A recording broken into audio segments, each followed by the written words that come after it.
You might wonder why I decided to quit my engineering career at Google and return to school for a different subject. While I have spent my past 4 years in engineering, I was held back by a serious trauma for more than a decade. Unfortunately, back then, I lacked both awareness and knowledge in this subject, thus letting my problem exacerbate over time.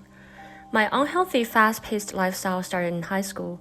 I came to the US with almost zero English and graduated with all A's in 10 AP classes. In college, I graduated 1 year early with a major in computer science and a minor in statistics, while simultaneously handling 3 part-time jobs on campus. I landed an internship at Google when I was 19 and, with positive reviews, successfully landed a full-time job offer that year. On top of this, I also participated in a published research in the Brain Organization for Literacy Development Lab, analyzing neural responses to language tasks across different populations.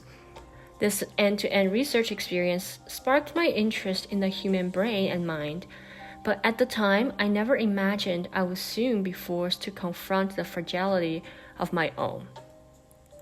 In 2020, I completely broke down. I spent nights jolted awake by panic attacks. Unable to sleep for a year, the pain, both physical and mental, was so overwhelming that I often wished to die in my sleep. And yet, I could not stop working during the day. Once, I got into a serious car crash, and the first thing I did when the ambulance arrived was somehow email my manager saying I cannot come to work. My personal life was equally destructive. I clung to toxic partners, excused abuse, and gave more of myself to those who had no respect for me. Day 1 of CBT was challenging. I could not fully articulate my problem, or I was not even aware of my problem. I was in this negative loop for so long that I started believing unhealthy patterns were normal. The therapist advised me to do something I used to love as a kid, so I reconnected with my old hobby, dance.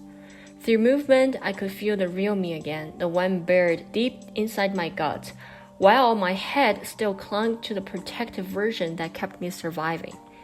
Dance helped me reunite with myself, revealing the internal turmoil, how negative memories surfaced as soon as I reached a new emotional high, and how I was afraid to fully express myself.